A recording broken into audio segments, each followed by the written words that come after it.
Je ne sais pas, quel regard vous portez sur ce procès qui s'ouvre aujourd'hui? Est-ce que c'est le procès de la dernière chance? Est-ce que c'est le procès qui lui permettra à Marine Le Pen d'arriver, de se présenter à la présidentielle? Est-ce que c'est le procès, au contraire, qui va la condamner et l'empêchera de se présenter? Est-ce que c'est le procès de l'opposition? Est-ce que c'est un procès politique? Beaucoup de questions à se poser. Gabriel Cluzel. Écoutez, déjà de façon factuelle, après on en pense ce que l'on veut, mais c'est la justice, ce sont les juges qui vont décider du droit pour tel ou tel de se présenter, aussi haut soit-il dans le sondage, aussi plébiscité soit-il. Donc c'est vrai qu'il y a au départ quelque chose de profondément paradoxal, parce que cette justice qui est rendue au nom du peuple contrevient de toute évidence ou à une volonté du peuple. Donc c'est quand même sur un plan intellectuel et philosophique dur à légitimer. D'autre part, je dirais que l'ambiance n'est pas du tout la même au Rassemblement national. Évidemment, il y a ce qui se passe au fond dans le fort intérieur de Marine Le Pen, mais vous savez, quand cette sanction est tombée la première fois, eh bien, on s'est dit, ça y est, le Rassemblement national est décapité, c'en est fait d'eux. On s'est rendu compte que derrière, il y avait Jordan Bardella et que les sondages lui sont très, très favorables. Très favorable. D'aucuns ont même dit, avec mauvais esprit ou ironie, finalement, les juges ont presque rendu service parce qu'ils rassemblent des publics que ne rassemblait peut-être pas Marine Le Pen. Bon, Ouais. c'est peut-être aller un peu loin, mais néanmoins, certains l'ont dit. Donc c'est vrai qu'on se dit, aujourd'hui, on sait que Jordan Bardella est aussi dans la tourmente. Alors, pour avoir contacté un peu ses avocats, ils me disent il est peu probable qu'il soit rendu inéligible avant une élection, si d'aventure Marine Le Pen elle-même était mise sur la touche. Mais, vous savez, ils me disent aujourd'hui, avec les juges, c'est peu probable, mais c'est pas certain, c'est pas impossible. Voilà, c'est pas impossible. Alors, on se dit, même s'il y avait un plan C, vous vous rendez compte, on en est au plan C, peut-être que même ce plan C, bénéficierait, serait plébiscité par les électeurs, par un certain nombre d'électeurs, parce que c'est vrai qu'aujourd'hui, il y a une dynamique très, très, très, très forte, et un sondage récent l'a montré, sur les idées portées par le Rassemblement national. Donc, 42% des Français Exactement. qui sont en accord avec les idées du Rassemblement national. Éric Tegner. Alors, le plan C, il a déjà sauté, parce que c'est Louis Alliot. On va passer au plan D, en fait. Moi, je vais vous dire, je pense que dans tous les cas, ce procès va entacher l'histoire de la France. Voilà, je pense que... À ce point-là. Oui, c'est-à-dire que, vous imaginez, on fait une émission pour se demander si c'est normal que les juges décident. Vous pensez qu'on aurait imaginé une telle émission il y a 2 ans ? Et pourtant, nos auditeurs, ils vont pas descendre dans la rue. C'est-à-dire que les Français se sont habitués à ça. Et je trouve ça dramatique. Ils se sont habitués à la fermeture d'une chaîne télé, ils s'habituent aujourd'hui à l'interdiction d'un candidat. Je pense qu'on risque dans 10 ans d'avoir encore moins de démocratie. Et ça, moi, ça me terrifie. Ça me terrifie de voir une forme d'apathie qui a lieu aujourd'hui. Pardonnez-moi, mais je trouve que ces juges-là devraient être jugés. Je trouve que les responsables politiques qui ont laissé faire de telles lois et qui ne la changent pas devraient être également à un moment mis devant leurs responsabilités. On est dans un pays où il y a un maire, Robert Ménard, qui refuse de marier un clandestin sous OQTF. Il risque d'être condamné. C'est quoi ce monde, en fait? J'essaie juste de prendre cette hauteur en nous disant, mais à quel moment on est arrivé là? C'est pas possible, c'est pas gérable. Il y a 2 ans, personne ne l'imaginait. Donc, et aujourd'hui, la seule chose qui nous reste, c'est quoi quand on dit ça? Il va y avoir un gauchiste qui va dire t'as quand même le micro, Tegner, tu peux parler sur Europe 1, etc.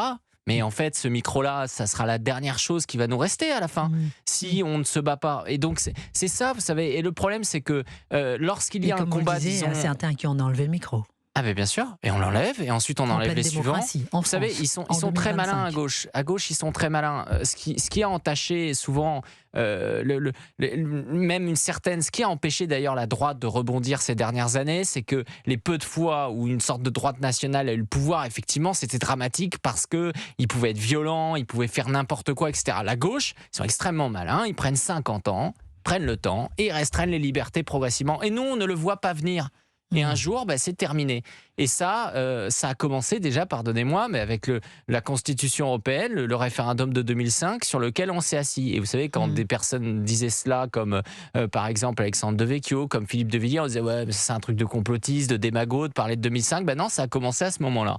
Et 20 ans plus tard, Marine Le Pen ne sera pas candidate. Appelez-nous si vous êtes choqués par ce procès en appel de Marine Le Pen au 01 80 20 39 21. Lorsqu'on voit par exemple que le procès en correctionnel de Sofia Chikero pour escroquerie aura lieu après, en mai 2026, après les élections, lorsqu'on voit qu'il y a une action judiciaire contre Carlos Bilongo, mais bon, la procédure est en cours, lorsqu'on voit qu'il y a Sébastien Delogu qui est mis en examen pour violence volontaire, mais bon, la procédure est en cours, lorsqu'on voit que pour plusieurs personnalités de gauche, les procédures sont en cours, et celles de droite, on a l'impression, en tout cas, que c'est une condamnation démocratique. En tout cas, c'est la question que j'ai. Justice à deux vitesses au sens propre du terme. Exactement. Vous voyez ce que je veux dire? Justice à deux C'est-à-dire qu'il y en a vitesses. une qui va très très vite et l'autre un peu moins vite. Et une qui, je ne sais pas, je peux poser la question à Gilbert Collard, qu'on a l'impression qu'il y a une certaine justice qui se colle au calendrier politique, Gilbert Collard.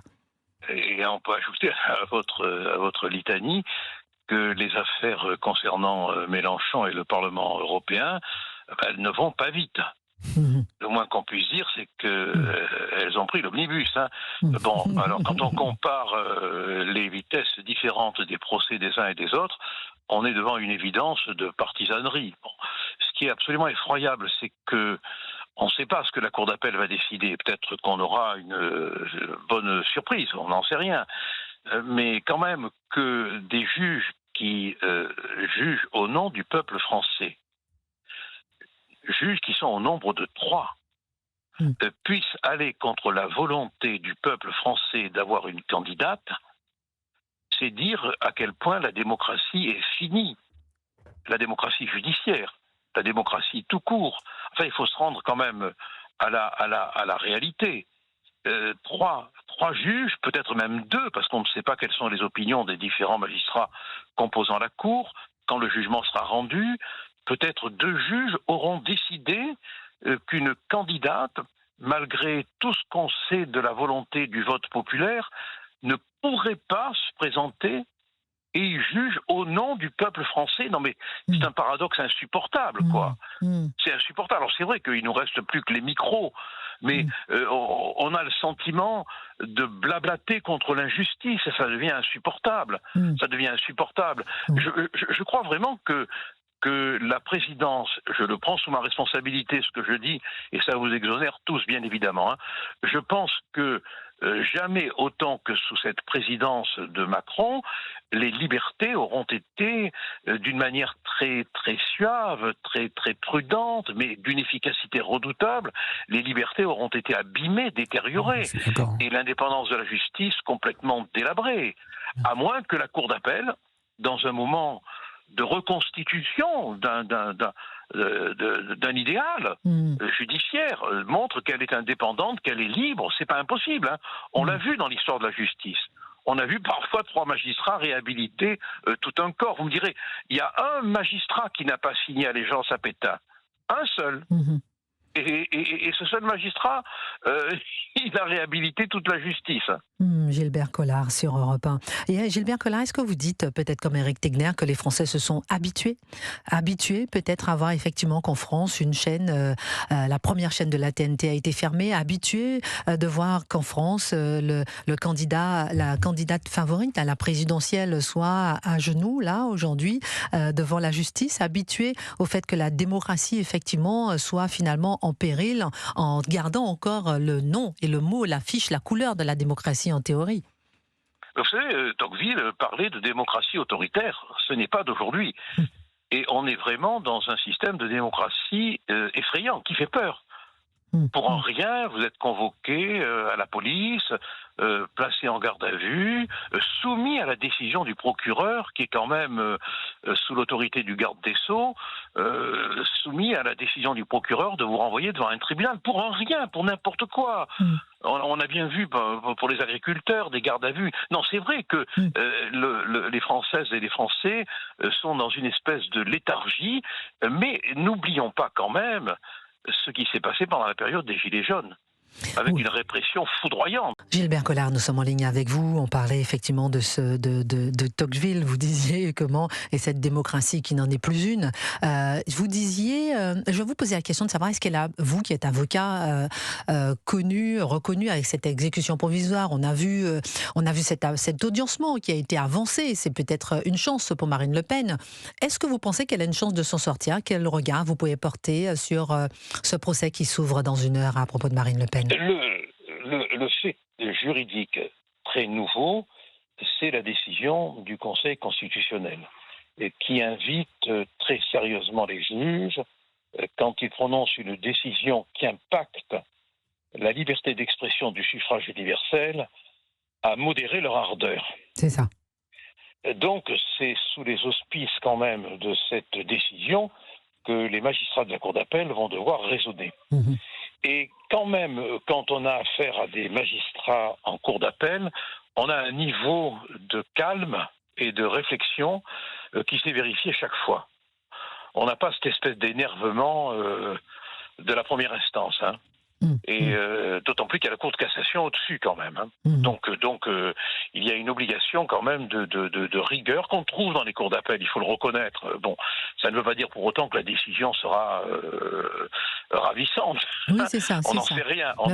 Peut-être qu'elle pourrait avoir effectivement une chance de se présenter à la présidentielle. Pardon. Et oui, parce que n'oublions pas, et c'est très important, que la Cour d'appel est sous le poids de la décision du Conseil constitutionnel. C'est ça. Qui a quand même quelque part donné une petite leçon à la première juridiction en disant quand même, lorsqu'on touche petite leçon de démocratie à l'expression du suffrage universel, il faut un peu modérer ses ardeurs immédiatement répressives. On en est là, effectivement, qui doit trancher, le juge ou le peuple, les questions qu'on se pose. Merci beaucoup, Gilbert Collard, d'avoir réagi en direct sur Europe 1. Je regrette de ne pas être là pour la galette. Hein. Ah non, vous auriez tout mangé. On est très content que vous ne soyez pas là. La dernière fois que je vous ai donné des chocolats, vous avez tout mangé. C'est vrai. On se souvient. On s'est dit surtout, on garde Gilbert Collard à distance. Ce que vous ne savez pas, c'est que j'ai eu une livraison de chocolat à mon hôtel. Ah bon oui. Non, mais ça va pas le faire du tout. On envoie Eric Telmer en scooter. Merci mon cher Gilbert Collard. Merci infiniment. Excellente journée à vous sur Europe 1. Jean-Marc, vous nous appelez de Gironde et vous dites que vous ne comprenez pas comment les politiques peuvent se sentir coupables et humiliés par la justice, c'est ça? Quel regard vous portez, Bonne année, Jean-Marc. Bonne année. Le regard que je porte, je suis toujours sidéré par tout ce que j'entends. Dites-nous. On ne peut pas entendre dire que les politiques sont au-dessus de la justice. Nous, petits citoyens de base, quand la justice passe, elle passe. Est-ce que la justice, pour un citoyen, regarde quand est-ce qu'il y a le calendrier des élections ? Ce qui veut dire aujourd'hui, dans tous les discours que j'entends, Gilbert Collard compris depuis tout à l'heure, parce qu'il y a une présidentielle, tout candidat supposé A, avec un taux de sondage à tel niveau, eh bien la justice ne doit pas passer. La justice doit considérer que si elle passe, tout le monde est innocent, et puis on l'élit président de la République. Et peut-être que la justice reviendra 5 ans, 10 ans après, sur des affaires, et on entendra à ce moment-là la litanie. Que fait la justice? Ça fait 10 ans que cette affaire, elle traîne. Aujourd'hui, c'est la justice qui est bafouée. Les politiques écrasent la justice. Comment peut-on avoir Nicolas Sarkozy, 5 fois condamné dans différentes affaires, qui va en prison? C'est un justiciable comme les autres. Il n'est plus président de la République. Et on en fait un tonnerre parce qu'un ancien président de la République a été en prison. Eh bien, c'est la justice. Tout simplement. Et il écrit un livre en plus. Il écrit un livre. Et tout le monde achète ce livre et tout le monde est en train de dire la justice, elle ne sert à rien. La justice, c'est ce qui a été dit tout à l'heure. Ce sont des vendus, ce sont des gauchistes. Bref, c'est tout ce que vous voulez. Le RN arrive au pouvoir en 2027. Vous aurez l'inverse. Toutes les décisions de justice qui seront prises, on dira que la justice est d'extrême droite parce que ça sera la gauche qui sera condamnée peut-être. Voilà. Et question, Jean-Marc, est-ce que vous ne pensez pas, comme beaucoup peuvent penser, que la justice est plus sévère avec des hommes politiques de droite? Par exemple, là, vous avez cité Nicolas Sarkozy. Là, on voit l'affaire avec Marine Le Pen. Pour vous, la justice, la justice, c'est la justice. Vous pensez qu'elle ne fait pas de poids de mesure? Nicolas Monsieur Cahuzac, qui a été le premier condamné pour le financement occulte des partis politiques? Qui c'est qui a été condamné? C'est Emmanueli. Parce qu'en fait, c'était la gauche qui avait créé la loi. Voilà, donc en quoi la gauche avait créé un bâton pour se faire battre. Il y a eu des gens de partout qui ont été condamnés, de droite comme de gauche. Mais le seul problème, c'est que comme on est là dans le côté, il faut absolument que l'extrême droite arrive au pouvoir, donc forcément, ben voilà, c'est comme ça. Je ne sais pas si, Jean-Marc, pardon, je réfléchis, après je donne la parole à Gabriel Cluzel.